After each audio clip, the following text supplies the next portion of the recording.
انہوں نے اور چند دیگر درخواست گزاروں نے سپریم کورٹ میں آرٹیکل 184(3) کے تحت ایک پٹیشن فائل کر دی سپریم کورٹ میں۔ دلچسپ پہلو یہ ہے کہ عابد زبیری صدر سپریم کورٹ بار ایسوسی ایشن کے صدر کے طور کے اوپر پٹیشنر بنتے ہیں سپریم کورٹ میں، حالانکہ ان کی اپنی مبینہ آڈیو تھی،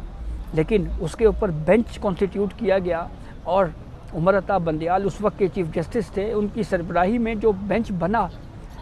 اس بینچ کی سربراہی بھی عمر عطا بندیال صاحب نے کی، حالانکہ ان کی ساس کی مبینہ آڈیو بھی آئی تھی سامنے۔ تو یہ ایک طرح سے کنفلکٹ آف انٹرسٹ تھا، لیکن اس کے باوجود پہلے ہی ہیئرنگ پہ سپریم کورٹ نے جوڈیشل کمیشن کو پروسیڈنگ سے روک دیا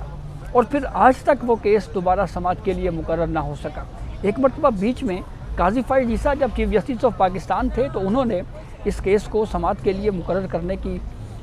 کے حوالے سے ایجنڈے میں معاملہ آیا، لیکن وہ کسی نہ کسی وجہ سے یہ معاملہ جو ہے وہ سماعت کے لیے مقرر نہ ہو سکا۔ اب دوبارہ یہ کیس سماعت کے لیے مقرر ہو رہا ہے۔ اس میں بہت ساری اہم پہلو ہیں جس کا سپریم کورٹ جائزہ لے سکتی ہے۔ اس مبینہ آڈیوز میں جو جسٹس عمر عطا بندیال صاحب کی ساس کی مبینہ آڈیو آئی تھی، جس میں وہ مارشل لاء لگانے کے حوالے سے بھی کوئی بات ہو رہی تھی، اس میں انڈائریکٹلی جسٹس منیب اختر صاحب کا بھی نام آیا تھا، لیکن بہرحال یہ سوال بھی اپنی جگہ کے اوپر موجود ہے کہ یہ آڈیوز ریکارڈ کس نے کی اور پھر لیک کیسے ہوگی۔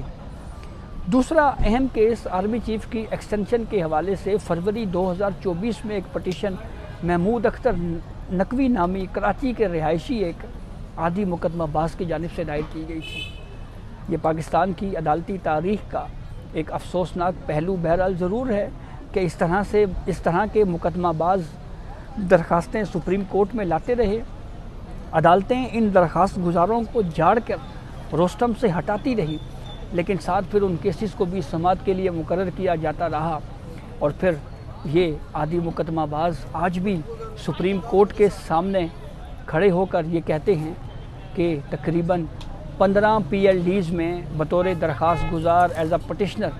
میرا نام موجود ہے۔ گزشتہ آئینی بینچ میں ایک کیس میں جرمانہ بھی ہوا ہے، 2 جرمانے ایون 20-20 ہزار روپے کے 40 ہزار کے مجموعی جرمانے محمود اختر نقوی کو ہو چکے ہیں کہ وہ بے بنیاد مقدمہ بازی کر رہے ہیں، اور فضول بے بنیاد اور من گھڑت مقدمہ بازی کی حوصلہ شکنی کے لیے 40 ہزار روپے کے 2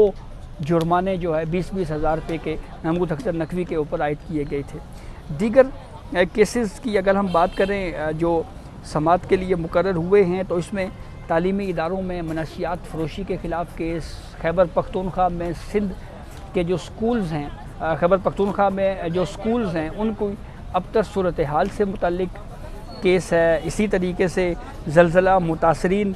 کے اور ان کی آباد کاری سے متعلق کیس ہے، عدالتی نظام کو ڈیجیٹلائز کرنے سے متعلق کیس ہے۔ پھر اس کے علاوہ اگر ہم مزید بات کریں تو سنی اتحاد کونسل کو ایز اے پارلیمانی پارٹی ڈکلیئر کرنے کے حوالے سے ایک کیس ہے، سندھ کول پروجیکٹ میں کرپشن کے حوالے سے کیس ہے، پھر اسی طرح سے دیگر بھی درخواستیں ہیں، سندھ لوکل گورنمنٹ ایکٹ کے خلاف PTI کی درخواست ہے، بہت سارے کیسز جو ہیں، ایک وہ جوڈیشل ایکٹیویزم کے وہ کیسز جو آرٹیکل 184(3) کا بے دریغ استعمال کر کے وہ کیسز جو ہے وہ پھر عدالتوں میں لائے جاتے اور پھر اس کے ذریعے سے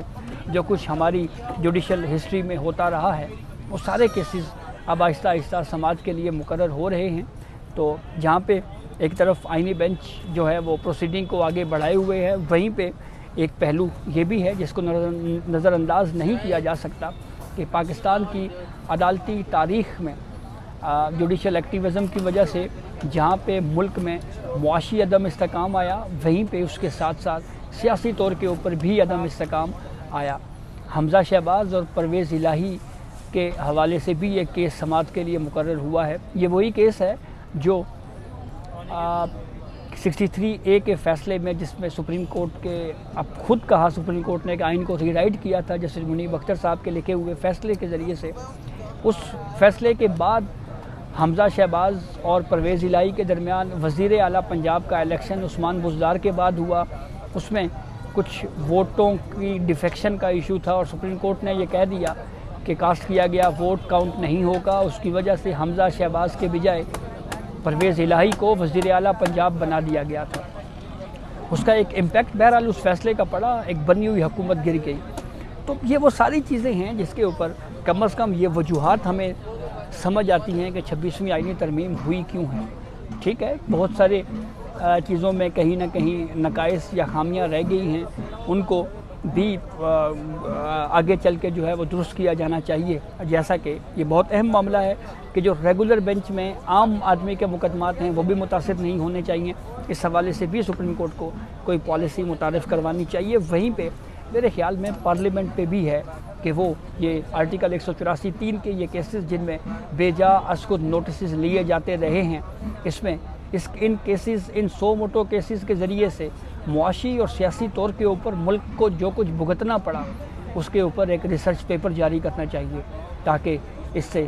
ہماری آنے والی نسلوں کو بھی یہ پتہ لگے کہ جوڈیشل ایکٹیویزم کی وجہ سے پاکستان سیاسی اور معاشی طور کے اوپر اس نے کتنا نقصان اٹھایا۔ تو یہ اب تک کی اپڈیٹ تھی جسے ہم نے آپ کو آگاہ کیا۔ اپنے فیڈ بیک سے ضرور آگاہ کیجیے گا۔ اجازت دیجیے، اللہ حافظ۔